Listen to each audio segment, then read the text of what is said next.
commencera l'éternité.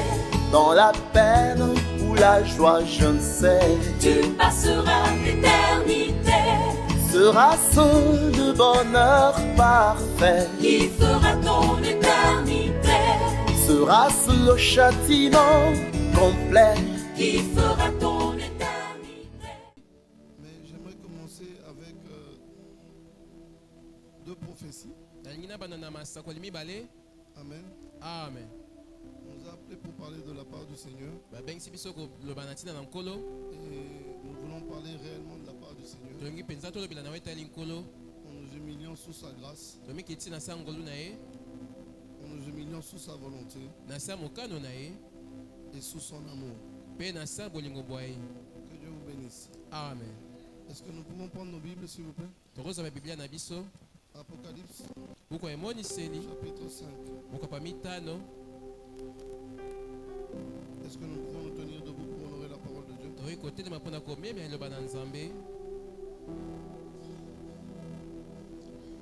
Apocalypse, chapitre 5.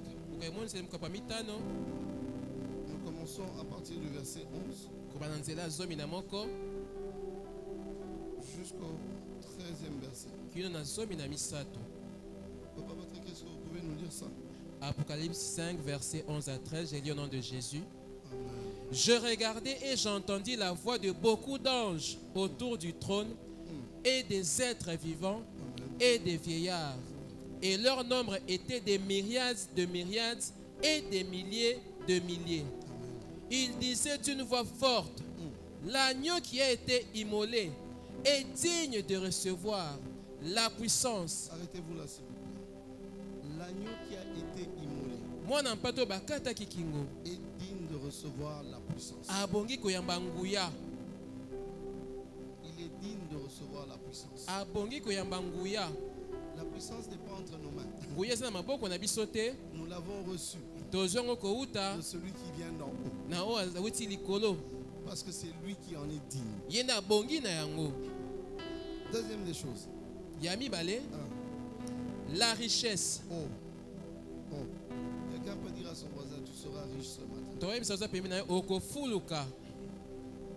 Parce que celui à qui appartient la richesse a dit ce matin, tu seras riche.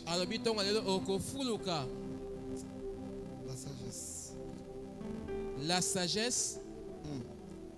Dis à ton voisin, sois sage.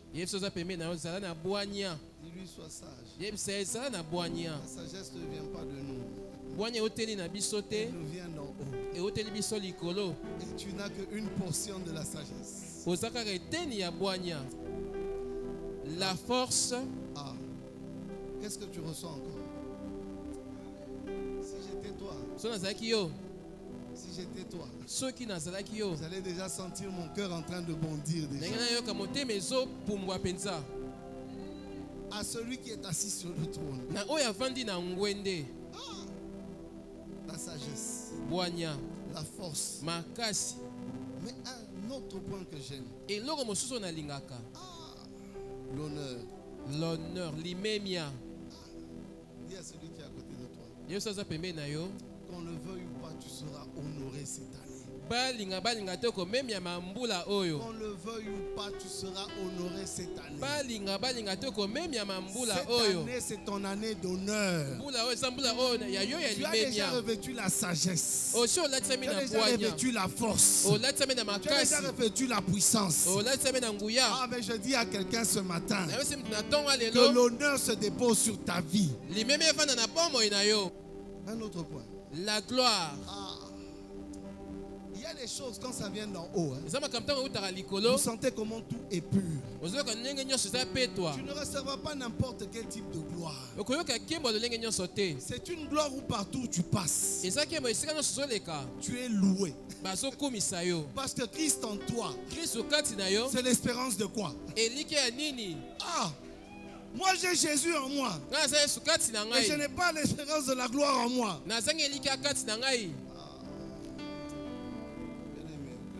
Nous parle. Que cette prophétie te parle. La gloire. La gloire. La gloire. et la louange. Celui qui est rempli du Saint-Esprit, il est revêtu de l'Esprit de Christ en lui. Mais ce que j'aime, c'est que la louange là, elle est réservée pour notre Dieu uniquement. Mais quand tu es rempli de Christ, parce que le Saint-Esprit en toi, il va t'emmener à une dimension où tu seras appelé comme la femme vertueuse. Celle qui son mari l'a loué. Ses enfants l'a loué. Parce qu'en elle, il y avait les fruits divins. Je dis à quelqu'un ce matin, ta nature à toi sera louée par les hommes de cette terre. Parce qu'ils verront Jésus-Christ au travers de toi. Ils doivent voir Christ à travers ton comportement.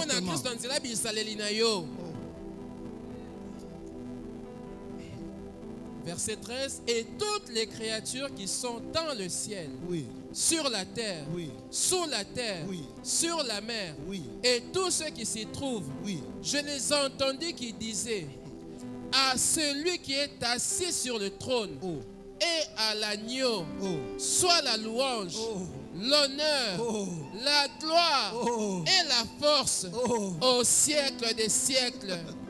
Parole du Seigneur. Est-ce que là où tu es, sans t'asseoir, moi j'aime seulement que tu pousses des cris de joie. Parce que celui à qui est réservé tout honneur, c'est notre Dieu qui siège dans les cieux. Ce n'est pas d'abord aux hommes. C'est d'abord à Adonai. C'est d'abord à El Shaddai. C'est d'abord à El Gibor. On lui doit toute gloire. Si Jéhovah Sabaoth se lève pour toi, il y a des batailles qui ne seront plus dans ta vie. J'annonce à quelqu'un ce matin, la fin de tes batailles sont déjà arrivées. La fin de tes obstacles est déjà arrivée. Ce matin, élève seulement son nom, puisqu'il est Dieu ce matin.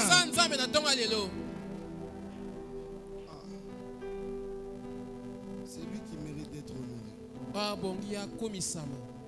Je passe à la deuxième prophétie. Josué 21. Amen. Josué 21. Verset 43 à 45. J'avais voulu commencer par la vraie prophétie ce matin. Celle qui te bénira toi et moi. Celle qui va changer nos destinées. Celle qui va restaurer nos identités. Josué chapitre 21. Verset 43 à 45. Je lis au nom de Jésus, Josué 21, verset 43 à 45. C'est ainsi que l'Éternel donna à Israël tout le pays qu'il avait juré de donner à leur père. C'est ainsi que l'Éternel donna à l'âge de l'alliance de l'Éternel sa portion de terre qu'il avait juré de nous donner. Ils en prirent possession et s'y établirent. L'Éternel leur accorda du repos tout alentour. Écoutez. Yoka. Yoka. Il y a quelque chose que vous devez comprendre avec la prophétie. Cette année-ci, Dieu ne va pas négocier avec les gens ta bénédiction. Ne reçois pas des mauvais messages de découragement. Dieu ne va pas négocier avec les gens pour ta bénédiction. Dieu va les forcer à ceux qui te donnent ta bénédiction. Vous savez, quand j'ai lu cette parole, il y avait la répartition des terres pour les enfants d'Israël. Et chacun avait droit de prendre son. C'est pourquoi Dieu dit à travers sa parole qu'il donna à Israël tout le pays qu'il avait juré de te donner. C'est pourquoi ce matin je dis à quelqu'un, La bénédiction que Dieu t'a promise, tu vas la recevoir. Le pays dans lequel Dieu a dit que tu dois t'établir, et tu vas t'y établir. Ce n'est pas un problème de discussion. C'est un problème de manifester seulement la foi. Si tu as la foi, si tu as la foi ce matin, non seulement tu vas prendre possession de la ville de Kinshasa. Papa, nous allons prendre possession de la ville de Kinshasa. Nous allons, cette ville, on ne va même pas, on va pas seulement en prendre possession. On va s'y établir. S'il y a une ville qui doit sentir la pression, c'est cette ville dans laquelle tu te trouves. Tu dois t'établir dans ta bénédiction. Cette terre de Kinshasa doit te bénir. Parce que Dieu te l'a donné en possession. Maintenant, le problème, c'est à toi de déclarer que ce matin, moi je m'établis. Si toi tu ne t'établis pas, moi spirituellement, j'ai déjà des quartiers bien visés. Là où je dois posséder. Mais la ville de Kinshasa, non seulement je m'y établis, mais je la possède. Le problème, quand tu possèdes quelque chose, tu t'y établis. Il y a la gloire qui te suit. Il y a l'honneur qui te suit. Il y a la puissance qui te suit. Vous voyez les gens de peu de foi. Ils se disent je vais commencer par où pour m'établir à Kinshasa. Mais moi je vous rassure qu'on va s'établir ici. On va acheter ici. On va bâtir ici. Qu'on le veuille ou pas par nos ennemis. Nous allons posséder. Nous allons nous établir. Et nous allons emmener la gloire de Christ sur terre ici. Il y a des choses. Quand tu lis la parole de Dieu, tu regardes le peuple d'Israël. Il n'est même pas plus grand que le Congo. Amen. Amen. Nous sommes nombreux. Et nous sommes forts. Et nous sommes puissants. Et des fois, j'ai la nette impression que les bénédictions qui sont écrites ici, on devrait toujours mettre RDC, RDC, RDC. Parce que nous faisons partie aussi des héritiers du trône. C'est pourquoi moi je dis à quelqu'un ce matin, si les sorciers de ta famille avaient dit que tu allais mourir pauvre, dis-leur ceci ce matin. Moi, je vais posséder. Moi, j'irai de l'avant. Moi, je vais m'établir. Caïn a construit une ville criminelle de son état. Il a même enfanté après avoir tué son frère. Maintenant, qui toi à moi, on nous enseigne la sanctification. Cette année, nous allons enfanter. Nous allons enfanter. Nous allons enfanter. On va enfanter des bénédictions. On va enfanter des grâces. On va enfanter des ministères. On va enfanter des hommes de Dieu puissants dans cette église.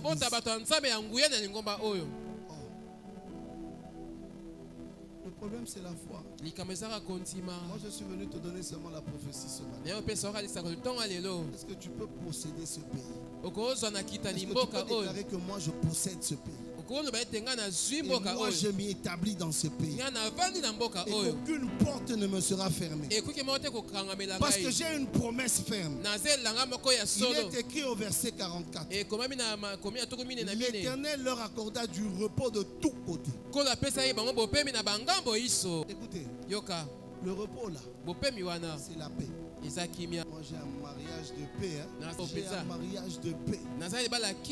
Parce que le repos qu'on m'a donné, ça entre dans tous les domaines de ma vie. Dans ma vie spirituelle, le repos. Dans ma vie financière, le repos. Fini les chômages. Fini le manque des affaires. Fini le manque de stabilité. Parce que le repos entre dans ma vie ce matin. Celui qui m'a donné cette prophétie, ce n'est pas un homme, c'est celui qui vient d'en haut. Si c'était un homme, je t'aurais dit, ainsi dit. Mais je dis ainsi fait. Parce que lui, il a déclaré que le repos maintenant, ce n'est pas demain, c'est aujourd'hui. Dis-moi qui te décourage, je te dirai d'où vient la vraie prophétie. Il dit le repos tout aux alentours. Ce que j'aime, hein? On dit, comme il avait juré à leur père, aucun de leurs ennemis ne put leur résister. Et l'Éternel les livra tous. On n'a pas dit un, on a dit tous entre leurs mains. Quelle dimension de la victoire. Donc quand toi tu te lèves, tu te dis non, les occultistes de ton quartier sont plus forts que toi. Parle ce matin à Dieu. Dis à Dieu, Seigneur, livre-les-moi tous. Parce que tu as dit aucun de mes ennemis ne tiendra devant moi. Quels sont ces problèmes qui règnent tous les jours dans ta vie? Est-ce que tu crois que Dieu n'est pas capable de te donner la victoire? Israël a eu en possession non seulement une terre, même le repos il l'a eu en possession. Mais après, même ses ennemis, il les a assujettis. C'est pourquoi nous les chrétiens, j'aime beaucoup la version de l'ADN de l'Arche de l'Alliance de l'Éternel. On n'est pas dans le système où que nos ennemis meurent, qui ne meurent pas. Il faut qu'ils se repentissent. Il faut qu'ils reconnaissent le Dieu que tu serves. Tes ennemis doivent venir prier ton Dieu. Oh. Moi j'aime l'attitude de Daniel. Daniel savait changer les choses. Vous voulez le tuer, mais demain vous allez servir son Dieu. Même un décret-loi sera écrit pour que vous tous vous servez le Dieu de Daniel. Parce que ce Dieu-là, il a affranchi de ses ennemis. Ils étaient nombreux, ils avaient écrit un décret. Mais ils étaient nombreux à se convertir au décret de Daniel. Parce qu'il n'y avait que ceux-là qui complotaient contre lui. C'était une petite masse. Mais la grande masse a servi le Dieu de Daniel. Parce que le roi les a imposés. Le Dieu qui change les choses. Le maître des temps et des circonstances. Des fois ta vie à toi ne va pas de l'avant parce que tu es dans l'esprit de petitesse de tuer les gens. Ne tue pas tes ennemis. Emmène-les à la transformation. Parce qu'ils doivent être témoins de la gloire de Dieu qui apparaît dans ta vie. Je prie que les sorciers de ma famille et de ta famille ne meurent pas. Mais que tous viennent s'asseoir avec toi sur cette chaise pour contempler la bénédiction de Dieu qui a sur ta vie cette année. Verset 45. De toutes les bonnes paroles que l'Éternel avait dites à la maison d'Israël, aucune ne restera sans effet. Ce que j'aime, aucune des promesses de Dieu sur ta vie, sur ta santé, ne restera sans effet. Oh. Est-ce qu'il y a des gens prophétiques comme moi ce matin? Des gens qui croient réellement que tout ce que Dieu avait dit, non seulement ce n'est pas un, ce n'est pas deux. La parole me dit toutes s'accomplir. Et on a mis ça au pluriel. Ça se termine avec ENT. Pour te dire que ce n'est pas une bénédiction que tu vivras. C'est toutes les bénédictions que Dieu avait prévues pour toi que tu vivras. Ton Dieu n'est pas le Dieu d'une bénédiction singulière. Il est le Dieu de bénédiction de plusieurs. Moi je ne sais pas qui te conseille spirituellement. Mais j'aimerais dire à quelqu'un ce matin, aucune parole ne restera sans sans effet. Je dis à quelqu'un ce matin, toutes elles vont s'accomplir. Financièrement accompli, matériellement accompli, spirituellement accompli, financièrement accompli. Amen. Il y a des choses quand tu les écoutes, ça te révolte même. Comment je vais recevoir seulement une bénédiction toute l'année pendant qu'il y a 45 prophéties qui parlent de moi? Que cette prophétie s'attache à la vie de quelqu'un. On a dit toutes les paroles se sont accomplies. Si toutes ces paroles s'accomplissent, donc c'est que ton Dieu est vivant. S'il l'a fait avec Israël, certainement il le fera avec moi. Parce que le panier circule encore. Le panier circule encore. Il n'a pas encore fini. Dans son panier de bénédiction, il y a aussi ta bénédiction qui t'est réservée. Le problème, c'est accepte seulement de posséder seulement le pays. Établis-toi. Établis-toi. Tu viens de l'intérieur. Mais tu as toujours des langages divers. On dirait qu'il n'y en a pas. Kinshasa est bien. Kinshasa est bien. Tout va bien. L'embouteillage va bien. Dans cet embouteillage-là, je serai aussi dans l'embouteillage dans mon véhicule. Je serai dans l'embouteillage aussi pour aller chez moi à la maison. Je serai aussi dans l'embouteillage pour aller chez moi au bureau. Je vais m'établir. Si tu ne veux pas t'établir, ce matin je suis venu pousser ta foi à s'établir dans ta terre de bénédiction. Kinshasa, c'est ta terre de bénédiction. Tu ne sortiras pas maudit de ce pays. Non, jamais. Si.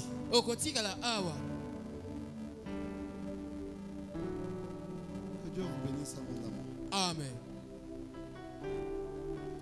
Jésus-Christ est vivant. Il est fidèle. C'est un Dieu bon. C'est pourquoi je lui rends grâce ce matin. Je voulais te donner la prophétie de ce matin pour que tu sois capable de comprendre déjà comment toi et moi nous allons évoluer ce matin. Ce matin, je ne suis pas venu seulement recevoir des acclamations. Je suis venu booster ta foi à s'attacher à Jésus. Tu dois comprendre une chose. Ces promesses sont sincères. Elles sont réelles. Et tu vas en bénéficier. Ton Dieu est un Dieu de délivrance. Et ton Dieu n'échoue jamais. Ton Dieu n'est pas un homme pour mentir, ni un fils de l'homme pour se répandre. Moi, ce que je sais, et ce qu'il dit, ça s'accomplira. Pas un peu, mais certainement. Pourquoi tu doutes ce matin? Pourquoi tu doutes ce matin?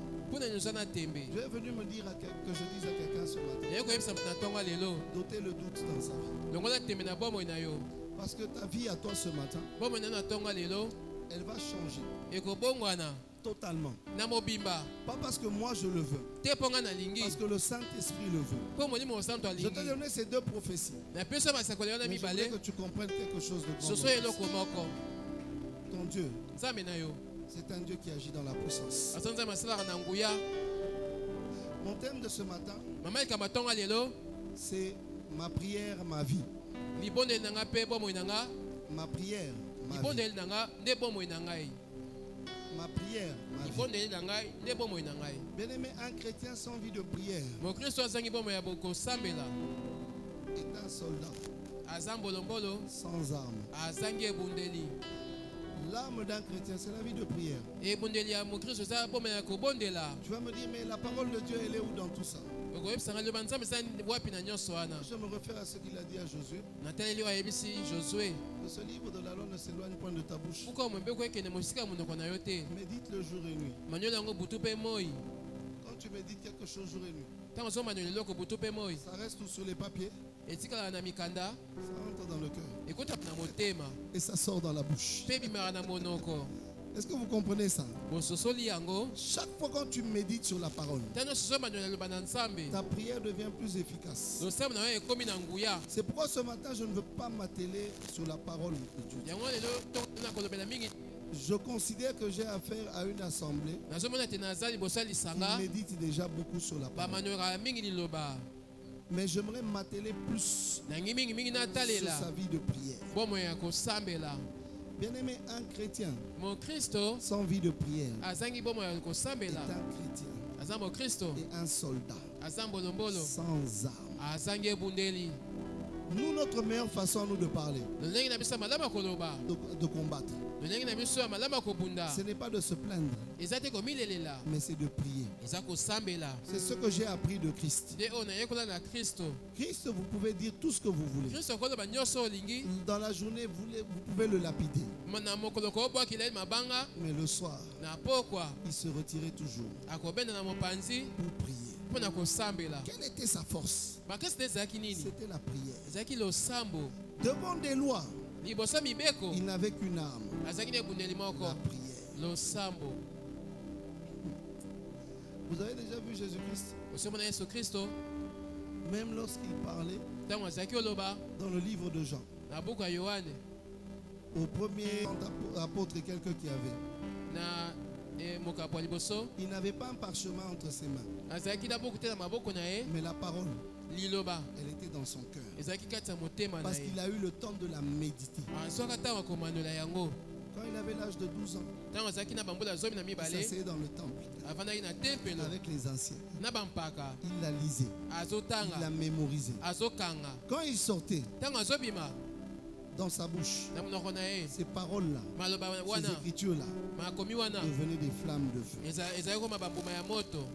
Si vous pouvez imaginer quelqu'un qui a eu à méditer sur la loi, qui reprenait 10 commandements, mais à cause de sa vie de prière, il a compris une chose. Il a dit 10 commandements, c'est trop. Je connais la capacité de mes enfants, ils ne vont pas retenir.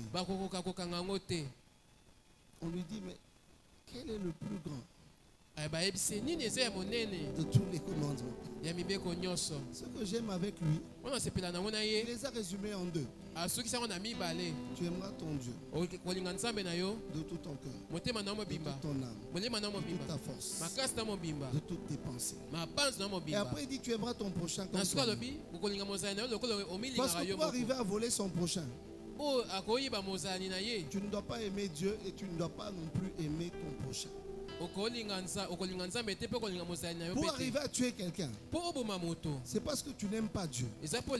Parce que si tu aimais Dieu, tu comprendrais que celui qui est à côté de toi, il est créé à l'image de Dieu. Dieu a tout simplifié quand il est venu sur la terre. Quand il s'est fait chair, il n'a pas voulu te donner beaucoup de complications. Sa vie de méditation, sa vie forte de prière a permis qu'il apprenne à vous simplifier les choses. Il dit, tu ne convoiteras pas la femme du prochain. Pourquoi? Parce que la femme là du prochain, premièrement d'abord, elle est faite à l'image de Dieu.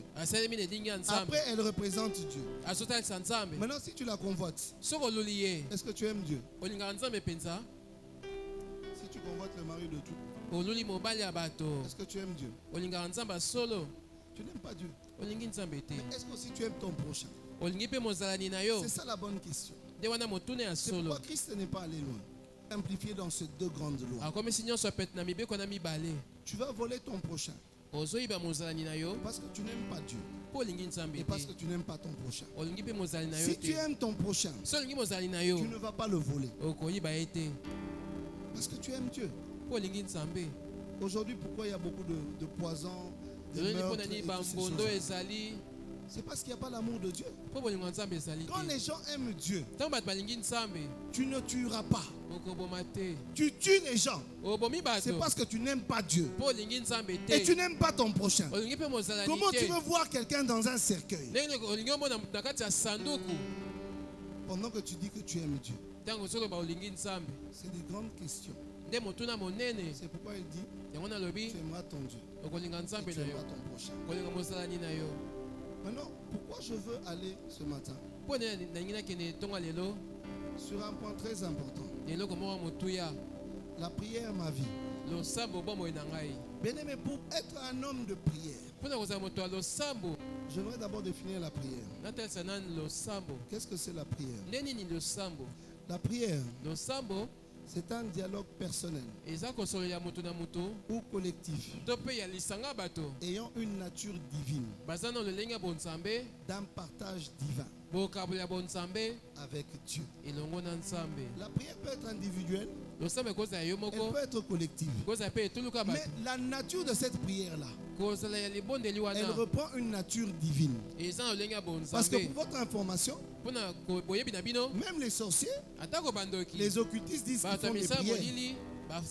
Mais la différence entre leur prière et la nôtre, c'est que la nôtre elle a un caractère divin. On s'adresse à Dieu. Eux, on ne sait pas s'ils vont appeler ça des petits dieux. Parce que nous, notre Dieu à nous, c'est Jéhovah Rapha. C'est Jéhovah Jireh. C'est El Gibor. C'est le Dieu puissant. C'est Adonai. Il est au-dessus de leurs commandements. Il est au-dessus de leurs lois. Il est au-dessus de leurs petites directives. Puisqu'il nous donne le repos de tous côtés. Ce matin, j'aimerais simplifier à quelqu'un la tâche. Comment tu peux avoir une vie de prière efficace? J'aimerais aller directement sur un point très clair.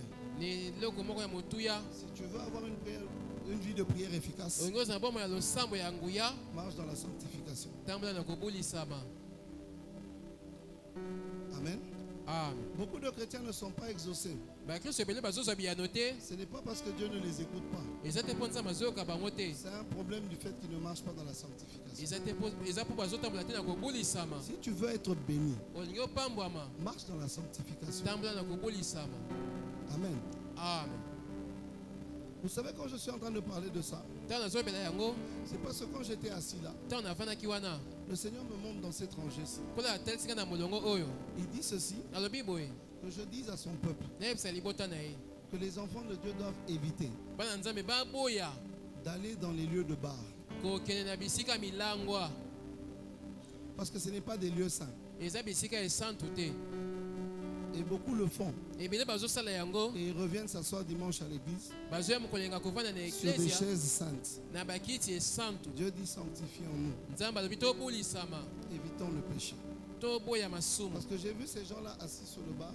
Je voyais des bouteilles de bière les entourer. Je ne suis pas venu pour citer ton nom, à parler en mal, mais je t'invite à marcher dans la sanctification. Parce que Dieu aime la sanctification. N'attendez pas qu'on vous dise seulement tu auras des millions sans vous donner les secrets de ces millions-là.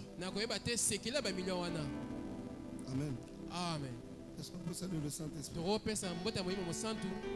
La sanctification. 1 Thessaloniciens 4. À partir du verset 3. Je lis la parole du Seigneur au nom de Jésus. Ce que Dieu veut, c'est votre sanctification. C'est que vous vous absteniez de l'impudicité. C'est que chacun de vous sache posséder son corps dans la sainteté et l'honnêteté, sans vous livrer à une convoitise passionnée, comme font les païens qui ne connaissent pas Dieu. C'est que personne n'use envers son frère de fraude et de cupidité dans les affaires, parce que le Seigneur tire vengeance de toutes ces choses. Comme nous vous l'avons déjà dit et attesté. Car Dieu ne nous a pas appelés à l'impureté, mais à la sanctification. Celui donc qui rejette ses préceptes ne rejette pas un homme, mais Dieu. qui vous a aussi donné son Saint-Esprit. Vous comprenez pourquoi je vous ai parlé des deux plus grands commandements? Parce que le problème des fois, tu es en train de penser que le problème de la sanctification, c'est le problème du pasteur Guilain. Non, c'est notre problème à nous tous. Nous devons marcher dans la sanctification. Des fois, nous échouons. Nous n'arrivons pas à posséder nos bénédictions. La sanctification n'est pas notre partage. Mais on a beaucoup de prières. Mais peu de temps de se sanctifier. Peu de temps de marcher dans la repentance totale et parfaite. Un chrétien qui ne marche pas dans la repentance ne peut pas manifester la gloire de Dieu, ne peut pas manifester la puissance, ne peut pas manifester l'honneur. Parce que le péché t'empêche de vivre ces choses-là. Si tu veux changer les choses dans ta vie, accède au stade où la sanctification devient ta référence, où la sanctification devient ton identité. Quand on te voit, ce n'est pas le parfum de l'idolâtrie, de l'impudicité, de la cupidité, mais c'est un parfum de sanctification.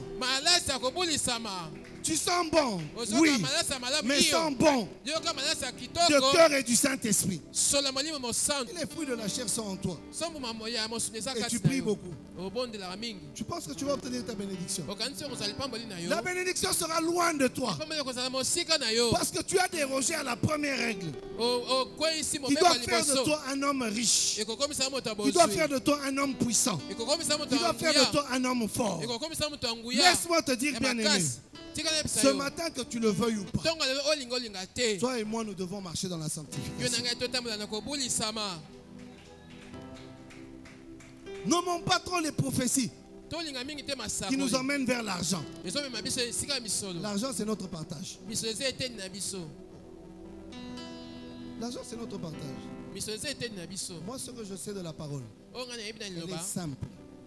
La parole n'est jamais compliquée. Nous ne la rendons pas non plus compliquée. Recherchez premièrement le royaume des cieux et la justice de Dieu. Et le reste vous sera donné par-dessus tout. Dans le reste, c'est mes jumeaux qui sont dans les restes.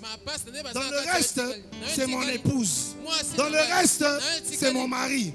Dans le reste, c'est mon travail. Dans le reste, ce sont mes finances. Dans le reste, c'est la gloire à venir. Pourquoi tu ne crois pas dans le reste? Le reste, c'est tout ça. Oh, les maisons. Oh, les voitures. C'est ça le reste. Que personne ne te trompe. Hein? Surtout nous les prophètes. Qu'on ne vous trompe pas. Que rejeter la sanctification.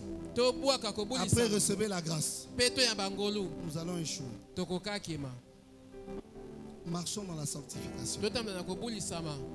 Je ne peux pas venir. Ma bouche n'est pas pure. Après, c'est toujours moi qui prophétise. Attention. Prophète de l'Éternel, je vous en supplie.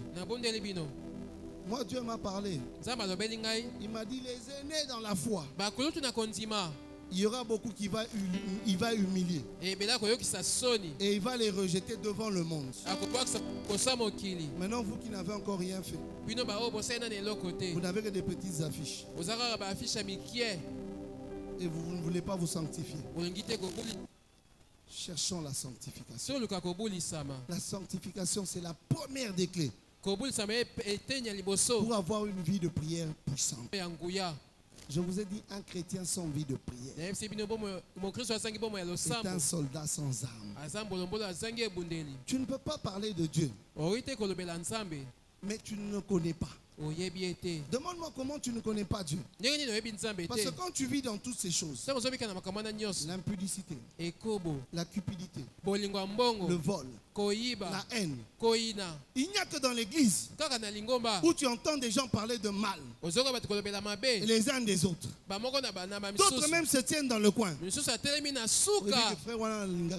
Ce frère-là, je ne l'aime pas, je ne supporte pas. C'est une créature divine. On donne à la sœur le micro pour chanter. Ah, ancien un peu.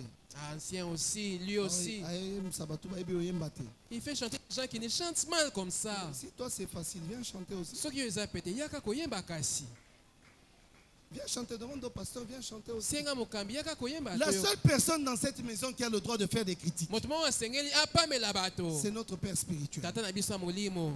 Nous tous ici, nous ne donnons que des avis.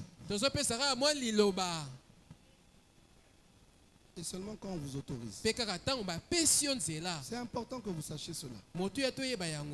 Le travail des uns et des autres ne doit pas être un sujet pour vous de colère et de haine. Vous devez communiquer l'amour. Vous devez communiquer l'amour.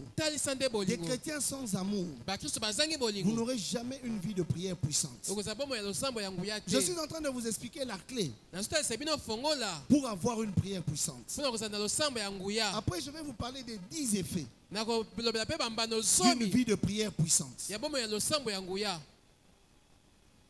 La sanctification, c'est la clé. C'est important. Tu dois être un homme qui marche dans la sainteté. Un homme qui marche dans la pureté. Tu n'as pas besoin que tu sois parolier du haut de la chair. Tu as besoin que tu sois un homme qui marche dans la sanctification. Aujourd'hui, beaucoup de prédicateurs sont devenus des paroliers parce que la sanctification n'est pas leur partage. Les choses d'en haut sont simples. Ton Dieu veut que tu sois saint. Ton Dieu veut que tu marches dans la pureté. Ton Dieu veut que tu marches dans la sanctification. Pourquoi de la haine? Pourquoi de la rancune? Pourquoi des mauvaises pensées? J'aimerais interpeller la conscience de quelqu'un ce matin. Sois celui qui marche droit. Évite de parler en mal des autres. J'ai refroidi le cœur de quelqu'un. Amen. Amen. Nous allons prier. On va même prophétiser. Parce qu'aujourd'hui c'est un jour de gloire. Mais tu dois comprendre ces choses. Si la prophétie vient, elle doit trouver un cœur pur. Elle doit trouver un cœur bien assis. Elle doit trouver des prières bien fondées. Trouver une vie de sanctification claire. Pas la haine. Pas la colère. Non.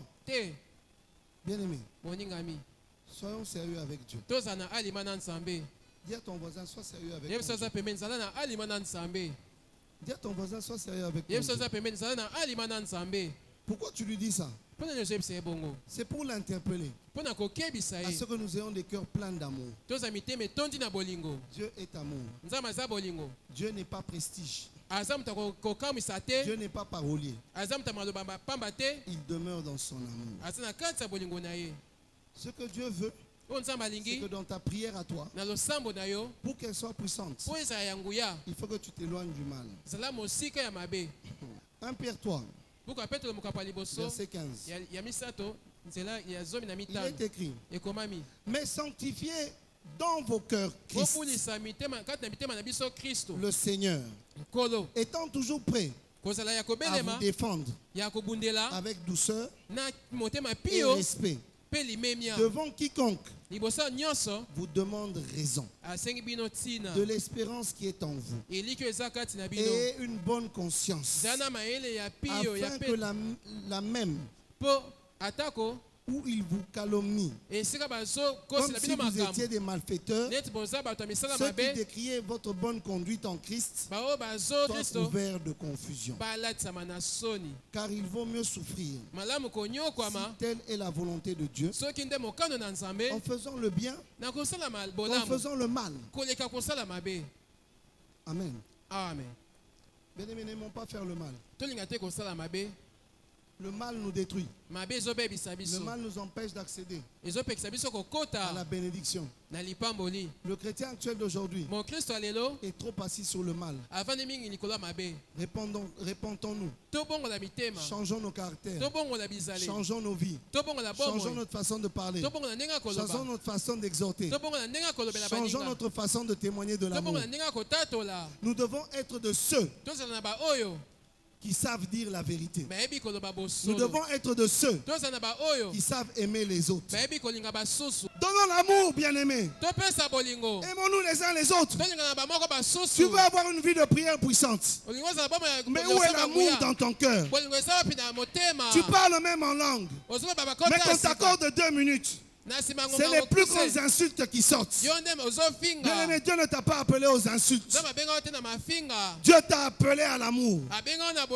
Ne sois jamais ce genre de chrétien qui prophétise beaucoup, qui parle beaucoup en langue, mais il n'y a pas d'amour dans ton cœur. Dis à ton voisin, je t'aime ce matin. Mais ne dites pas la femme d'autrui, s'il vous plaît. Dis à ton voisin, je t'aime. Amen. Amen. Vous devez avoir l'amour. Pourquoi les prières ne sont pas puissantes? Parce qu'il y a un manque d'amour dans le cœur. Mais ce matin, j'aimerais t'inviter à comprendre maintenant les 10 raisons pour lesquelles tu dois prier chaque jour. La prière, c'est la clé de la réussite dans le monde spirituel. Un chrétien qui sait prier, il réussit sur cette terre des hommes. Parce que dans le spirituel, la prière ouvre des portes. La prière attire des choses surnaturelles au naturel. Pourquoi?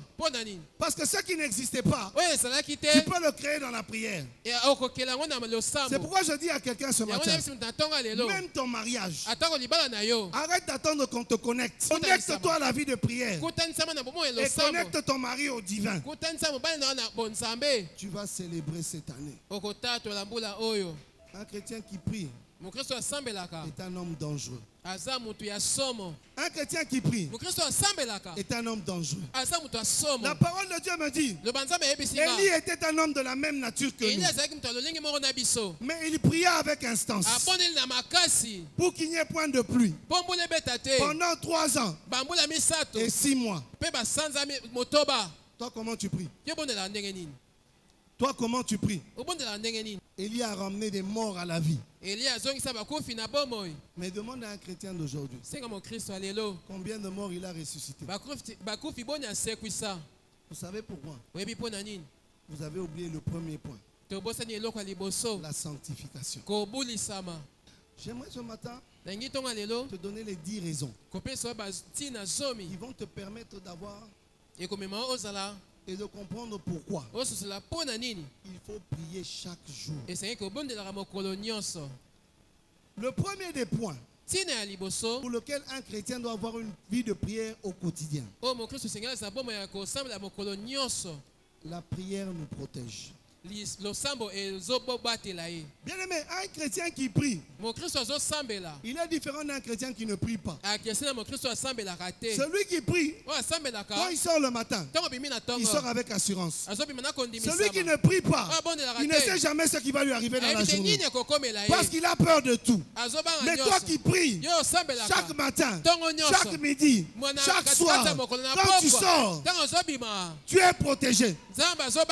Tu es protégé. Parce que la couverture que tu cherches, c'est celle qui te vient d'en haut. Tu ne peux qu'obtenir accès à cette couverture. C'est à travers la prière. C'est pourquoi je te dis que la prière protège. Même Daniel devant la mort. Maman, Daniel n'avait pas peur. Parce que quand le décret a été écrit, il est entré dans sa chambre. La Bible ne dit pas il a prié par peur à cause du décret. Il priait comme d'habitude. 3 fois par jour n'a pas changé. Parce que pour lui, la prière le protège. Jésus-Christ, devant la mort, il est allé prier. Il ne s'est pas lamenté chez les apôtres. Il est allé prier. On dit, sa sueur s'est transformée en goutte de sang. Mais ce que j'aime, c'est que quand il priait, il savait que Dieu allait le protéger. Si je demande à quelqu'un ici, viens qu'on te crucifie ici.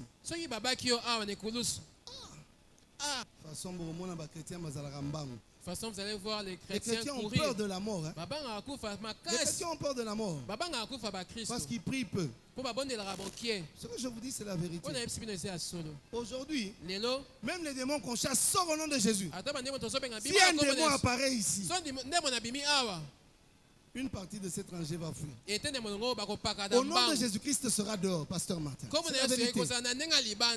Les démons dans ton site, même si tu les vois en songe. Pourquoi les gens vous appellent la nuit? C'est parce qu'ils ne prient pas beaucoup. S'ils priaient, ils n'allaient pas vous appeler. Parce qu'ils savent que la prière le protège. Là, je sais déjà que les gens ne vont plus m'appeler la nuit. D'ailleurs, ce message, c'était pour vous dire, commencez à prier d'abord seul. L'église, on reçoit le mercredi pour la prière.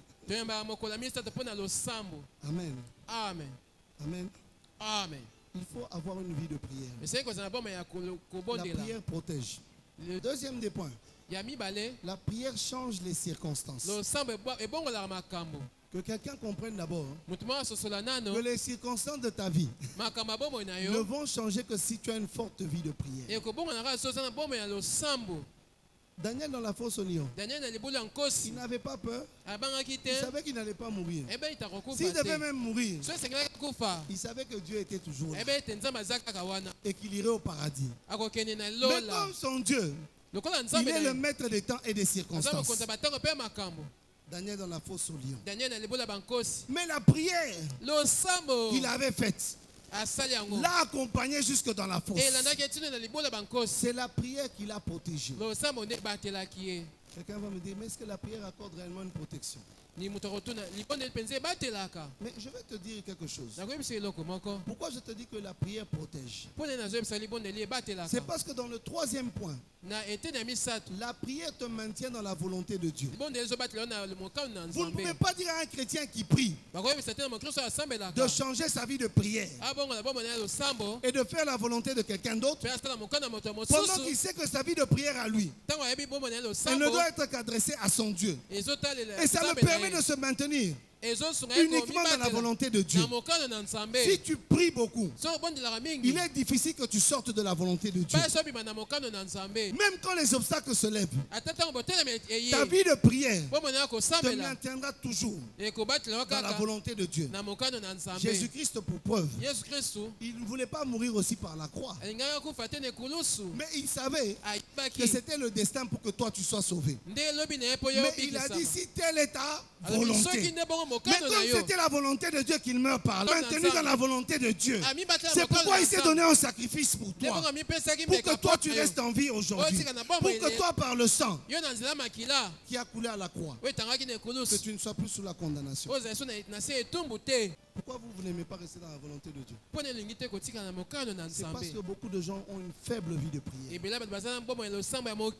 La prière d'Unamis, c'est une prière puissante. Elle te maintient au quotidien dans la volonté de Dieu. Des fois les gens disent, je suis un peu tombé. J'ai injuré quelqu'un, je suis un peu tombé. Je me prie de vous demander pardon. Écoutez, vous savez un secret que j'ai compris dans la marche chrétienne. Pour éviter d'avoir des langages terre-à-terre comme celui-là,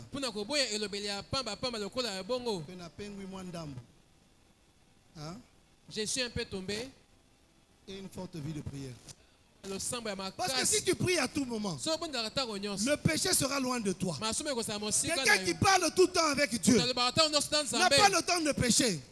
Il communique avec le roi des rois. Quand il marche dans la rue, il est focalisé sur son entretien avec le roi des rois. Moi, je peux vous poser une question. Si tu es en face du président de la République, tu vas faire autre chose à part écouter ce qu'il te dit. Mais comme on est habitué à Dieu, il peut être là. Toi, tu es sur TikTok. Et puis, je suis un peu tombé. Ne sois pas un homme distrait. Ne sois pas une femme distraite. Sois une femme de prière. La prière te maintient dans la volonté de Dieu. Des fois, on n'aime pas écouter ces choses. Mais que ces choses entrent dans ta vie. Nous sommes tous passés par le monde. Et le monde nous a détruits de différentes manières. Mais en Jésus-Christ aussi, nous avons compris que pour réussir, il faut avoir une forte vie de prière. Pourquoi? Si tu as une forte vie de prière, tu te maintiens dans la volonté de Dieu. Des fois, les femmes nous disent du n'importe quoi. Parce que toi, tu n'es pas un homme de prière. Si ta femme sait que tu es un homme de prière, avant qu'elle parle mal à son mari, elle réfléchira 2 fois. Elle dit, celui-là, il est tout le temps connecté à son Dieu. Je n'ai pas envie que si je lui parle mal, que je sois en conflit avec Dieu. Mais quand ton épouse ou ta fiancée, c'est que tu n'es pas une personne de prière, tu auras toujours à recevoir des langages terre à terre. Mais si tu viens me chercher, tu me trouves dans la salle de bain en train de parler en langue,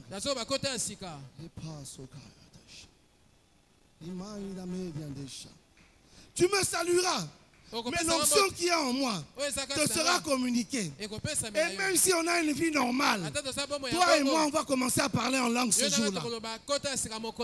Parce que notre quotidien à nous, c'est la vie de prière. Ça nous maintient dans la volonté de Dieu. 4e des points. La prière vous rapproche de Dieu. La prière, elle vous rapproche de Dieu. Bien aimé, quelqu'un qui prie, il est toujours proche de Dieu. À part Moïse dans la Bible, Abraham aussi. Qui d'autre vous avez entendu la Bible a dit?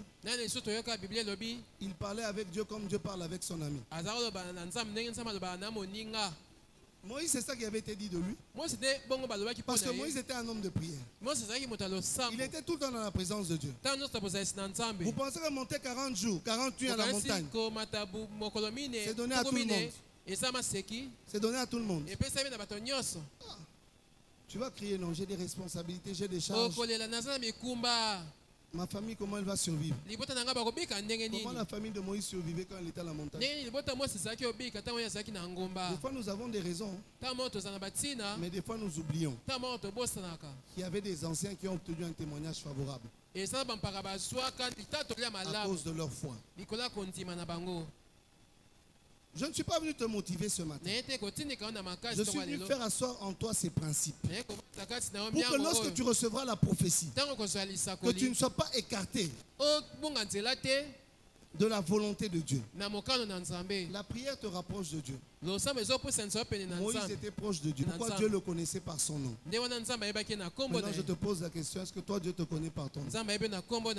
Dieu marche avec toi. Pourquoi tu ne vis pas la distinction? C'est parce que tu n'es pas proche de Dieu. Si tu es proche de Dieu, certainement la grâce qu'il y avait sur ces hommes-là, elle retombera sur toi. Bien aimé, ce que les anciens ont fait n'est pas impossible. Mais le problème, c'est avoir une vie profonde de prière. Pourquoi il faut prier chaque jour? Parce que la prière vous rapproche de Dieu. 5e des points. La prière vous rend heureux. La prière vous rend heureux. Moi, je n'ai jamais vu quelqu'un qui est dans la présence de Dieu. Il est en train de prier. Mais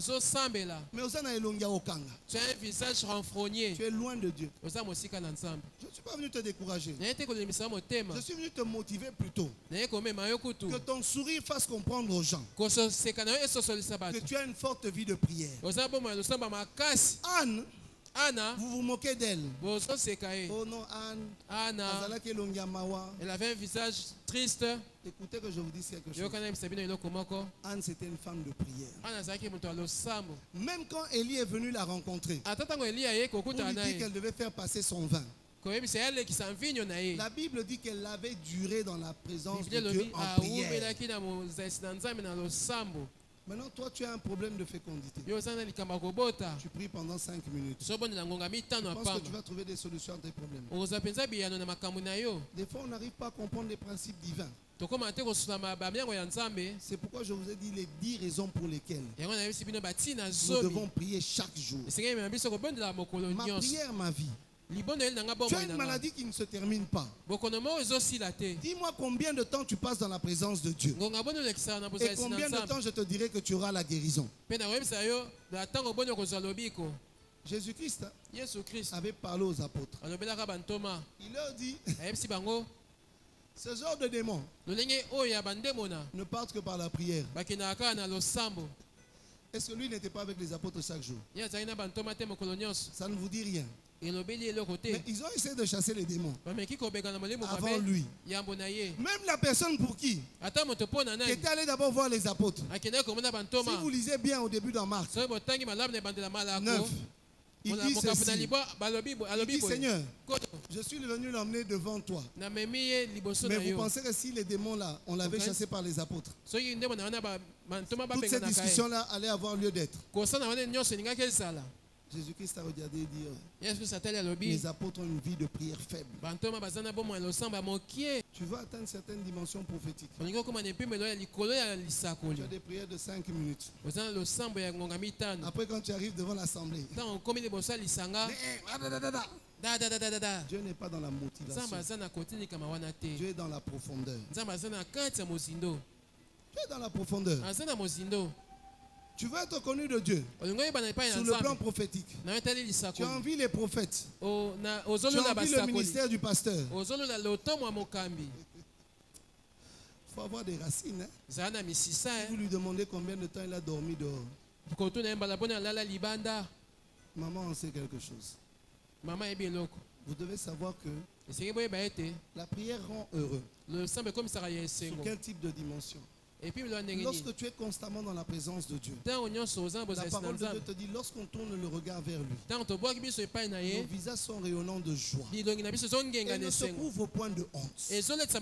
Quand les psalomistes ont dit ça, c'est parce que celui qui demeure constamment dans la présence de Dieu, il est difficile d'avoir une vie de tristesse et de colère, parce que c'est un homme heureux.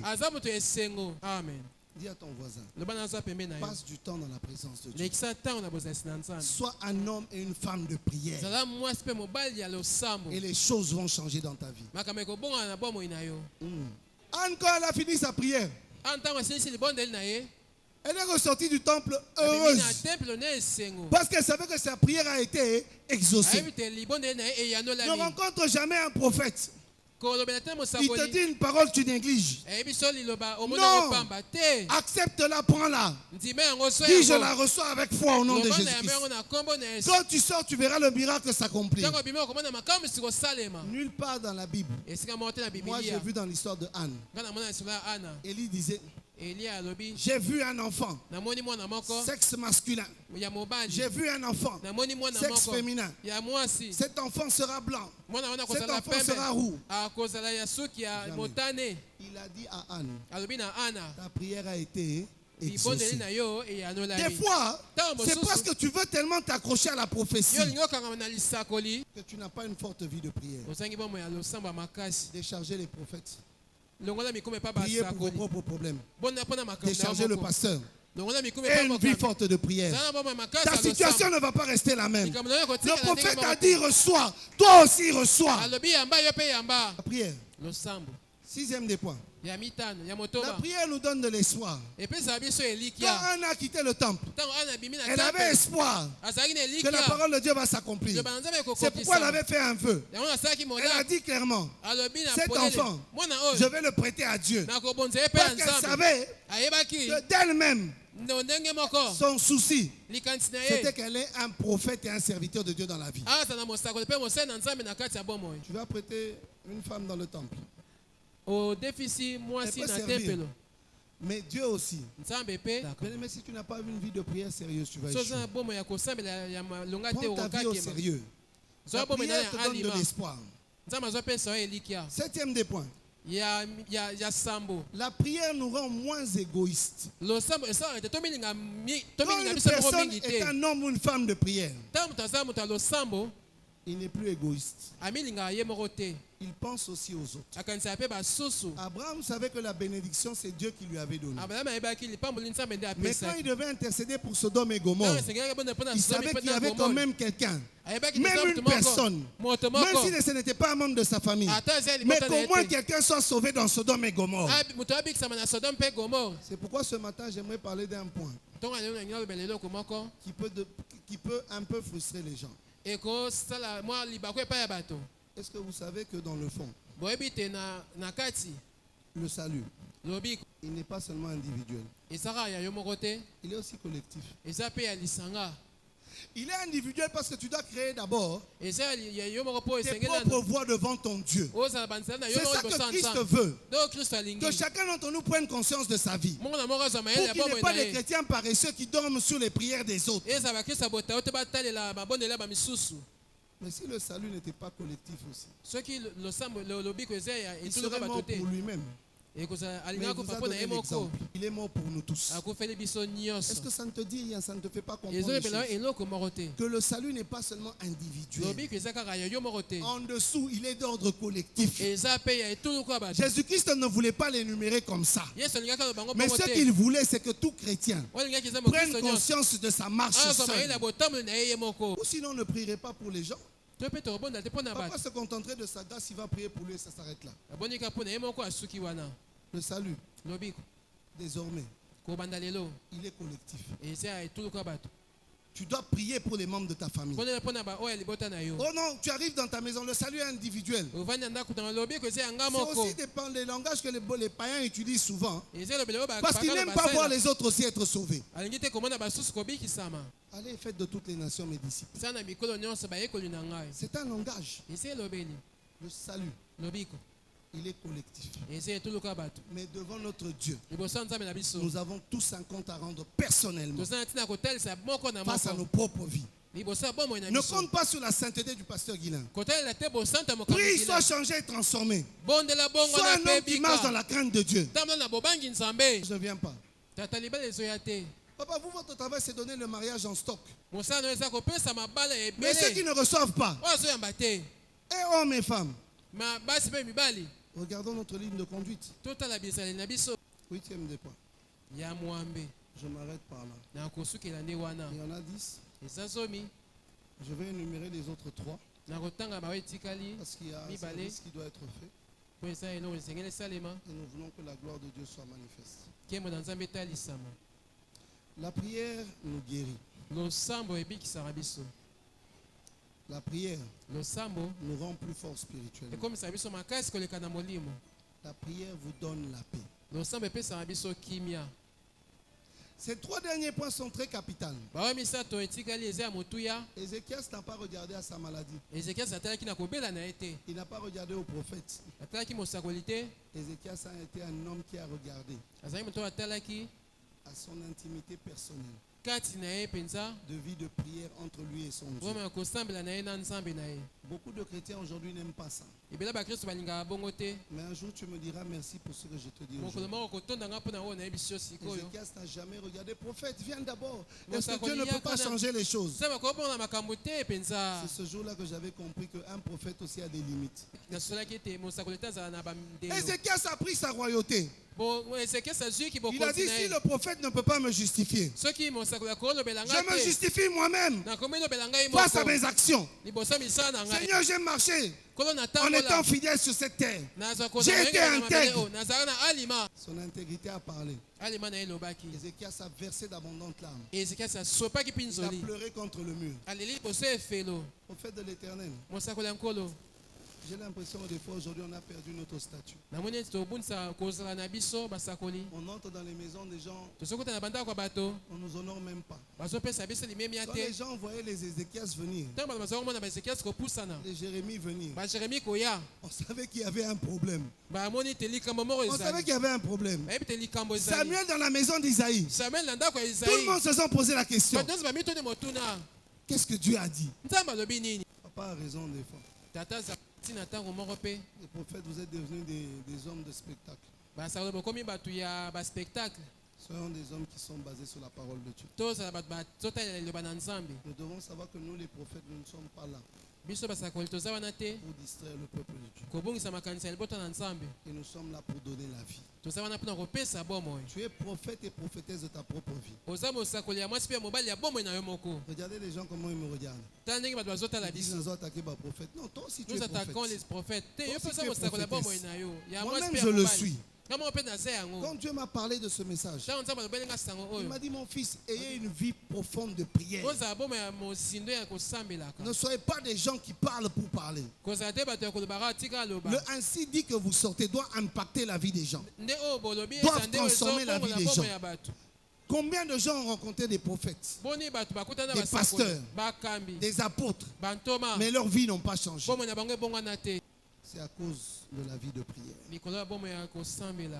Ma prière, ma vie, ma prière, mon intimité avec Dieu, ma prière, mon existence. Si tu n'as pas une vie profonde de prière, tu n'es pas agréable à Dieu. Laisse-moi te dire que tu peux donner autant de songes que tu as fait, mais tes songes ne s'accompliront pas comme ceux de Joseph. Parce que les Joseph là, c'était des hommes aussi qui demeuraient dans la présence de Dieu. Ils ne s'éloignaient pas de la pensée de Dieu. Que Dieu bénisse sa parole. Comment sera l'éternité? Dans la peine ou la joie, je ne sais. Tu passeras l'éternité. Sera-ce le bonheur parfait? Qui fera ton éternité? Sera-ce le châtiment complet? Qui fera ton éternité?